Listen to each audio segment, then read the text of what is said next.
담배 같은 방송 감호에 오신 여러분을 환영합니다. 두 친구가 길을 가다가 왕을 만났습니다. 둘 중 한 명은 욕심이 많았고 다른 친구는 질투심이 많았습니다.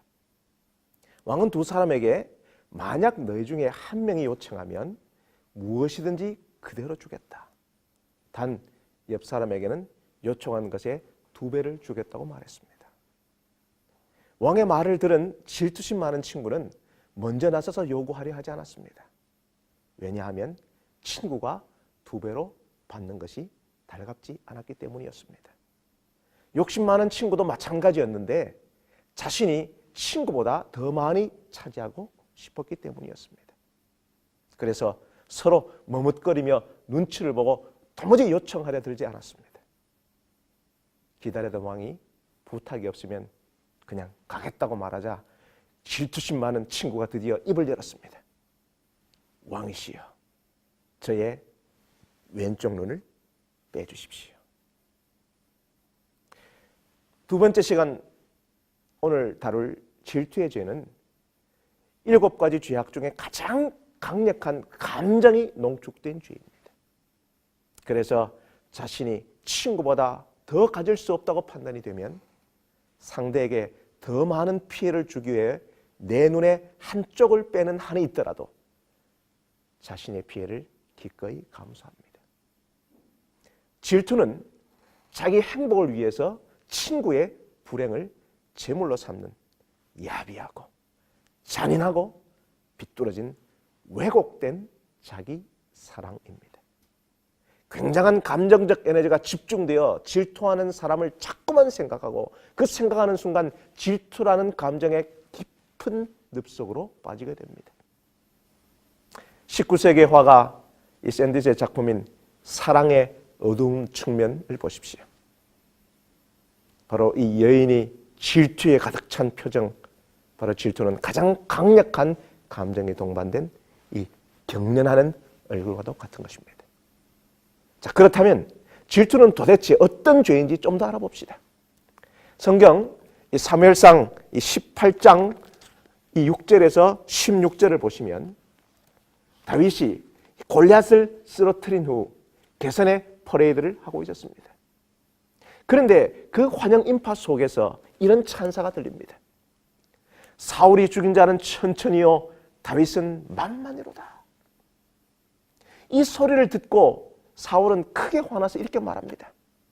결국 다윗이 앞으로 이 나라의 왕좌를 노리지 않겠느냐. 이때부터 사울의 인생이 바뀌기 시작합니다. 질투로 눈먼 질곡의 역사가 시작됩니다. 9절을 보시면 그날 후로 사울이 다윗을 주목하였더라. 여기서 주목했다는 이 히브리어 아이는 사울 왕의 그 질투하는 눈을 강조하고 있습니다. 그래서 다시 원문을 살려 번역하면 사울 왕이 다윗을 질투하는 눈으로 주목했다는 말입니다. 질투라는 영어 envy도 자세히 보다라는 이 어원을 가진 라틴어 인디비아에서 온 것입니다. 단테도 질투를 눈의 죄라고 묘사했고 섹스피어는 덜 익은 과일에 새긴 이 녹색 눈의 괴수라고 지칭했습니다. 그날 이후부터 사울은 계속 다윗을 주목하여 어떻게 처치할까를 고민했습니다. 가장 강력한 감정의 죄인 질투는 그 대상의 모든 에너지를 집중함으로 주야로 다윗만 생각하고 질투가 가져오는 시기, 미움, 증오의 감정에 늪에서 헤어나오질 못했습니다. 결국 자동적으로 사울의 일상적인 삶이 마비되었고 사무엘상 24장을 보면 전쟁 중에 한 사람이 사울에게 다윗이 있는 곳을 보고하자 전투를 하다 말고 다윗을 잡으러 쫓아갈 만큼 질투가 지배하는 사울은 왕의 직무를 제대로 수행할 수 없었습니다. 원래 사울은 그가 이 왕으로 부르심을 받는 이 사무엘상 9장의 그 장면을 보면 미남에다 키도 크고 겸손하고 무한한 가능성을 가진 사람이었습니다. 그가 왕이 된 후에 1년에 몇 번이나 전쟁을 치렀고 그 전쟁에서 지략과 영명성을 발휘한 정말 가능성이 많은 왕이었습니다. 그러나 그날 이후 질투가 사울을 지배하기 시작했을 때부터 사울은 일상적이고 정상적인 삶이 다 망가지고 더 이상 자신의 가능성과 장점을 미처 발휘하지 못하고 점점 더 무능력하고 무기력한 지혜 없는 왕으로 전락해버리고 맙니다. 결국 사울은 전쟁에서 패배한 이후에 모욕과 모멸감을 견디지 못하고 병사의 칼에 엎드러져 스스로 죽고 마는 비참하고 비극적인 최후를 맞이합니다. 잠언 14장 30절의 말씀을 보십시오. 평안한 마음은 육신의 생명이나 시기는 뼈를 썩게 하느니라. 질투는 결국 내 일상의 모든 삶을 마비시키고 결국은 자신이 가진 장점과 가능성을 스스로 제한시키는 죄입니다. 여러분, 더 나아가서 질투의 배후엔 악령이 있음을 알아야 합니다. 여러분, 질투는 단순한 심적 감정이 아니라 사단의 도구로 사용될 수 있습니다. 그래서 사무엘상 8장 10절을 보면 이튿날 하나님의 부르신 악신이 사울에게 내렸고 자신도 모르게 다윗을 죽이기 위하여 창을 손에 들고 던졌습니다. 야고보서 3장 14절과 15절을 보면 너희 마음속에 독한 시기와 다툼이 있으면 이러한 지혜는 위로부터 온 것이 아니요 세상적이요 정욕적이요 마귀적이라고 분명하게 밝혀주고 있습니다. 그러므로 악한 영의 이 질투의 영은 궁극적으로 상대방을 허무는 것이 아니라 부메랑처럼 내 속에 있는 질투를 충동질하여 내 자신 스스로를 파괴시켜 버립니다. 그렇다면 질투를 극복하려면 어떻게 해야 할까요? 첫 번째로 선의 총량은 정해지지 않았다는 사실을 깨달아야 합니다. 어거스틴은 이 비물질인 선은 나누어도 그 양이 줄어들지 않고 오히려 더 늘어난다고 했습니다. 여러분, 어떤 단체나 모임에 나보다 늦게 들어와서 먼저 임원이 되어 나보다 더 주목받는 것에 질투심을 느낀다면 자신이 받아야 할 주목과 인정이 줄어들 것이라는 생각에서 온 것입니다. 선의 총량은 정해 있지 않은데 그 친구가 상당 부분을 차지하면 내가 받을 몫이 줄어든다고 생각하기 때문입니다. 그러나 여러분, 지식이나 명예 같은 선은 누군가가 더 많이 가지고 누리고 있다 하더라도 다른 사람이 얻고 누리기에 부족하지 않을 정도로 충분합니다. 왜냐하면 선의 근원이신 하나님으로부터 온 선은 무제한으로 흘러나오기 때문입니다. 그러므로 내 옆에 동료가 박수 받을 때에 내가 받을 박수가 결코 줄어들지 않는다는 생각의 전환을 하시기 바랍니다.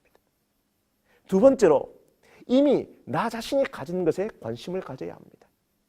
소비자 중심의 시대에는 소유와 타인의 인정이 중요한 가치가 되는 시대입니다.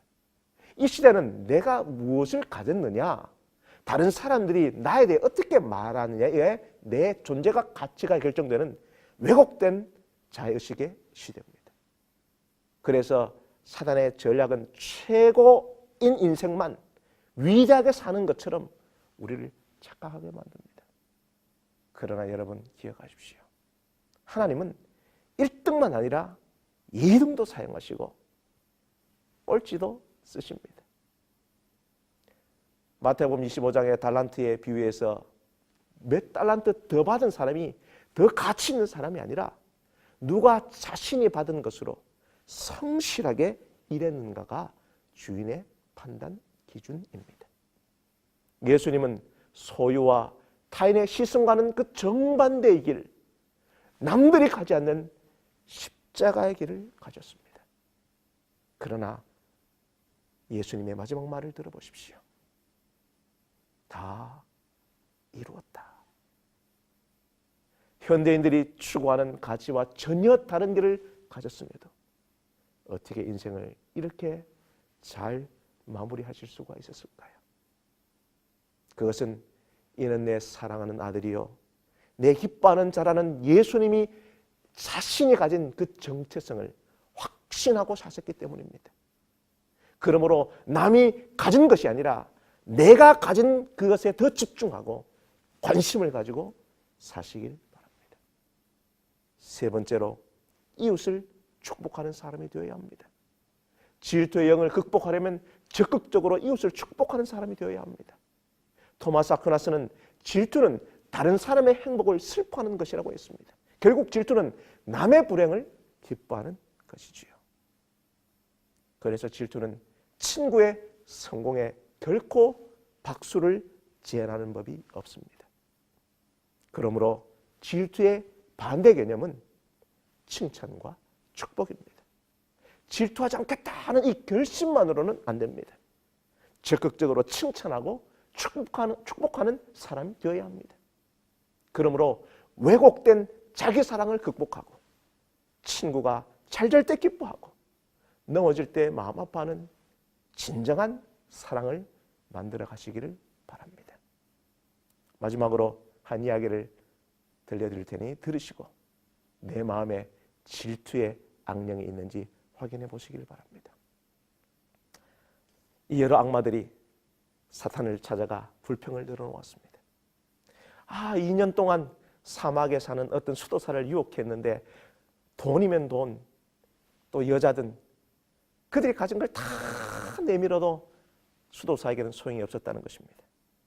그래서 사단이 이렇게 이야기했습니다. 야, 너희들은 유혹하는 법을 잘 모르는구나.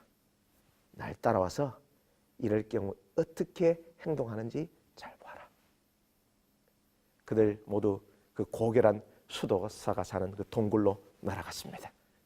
그리고 사탄이 그 수도사의 귀에 대고 이렇게 속삭였습니다. 야, 내 친구 마카리우스가 방금 알렉산드리아의 주교로 승진했단다. 이 말이 끝나기 무섭게 그 수도사는 하늘에 대고 욕을 퍼붓더니 정신을 잃었답니다.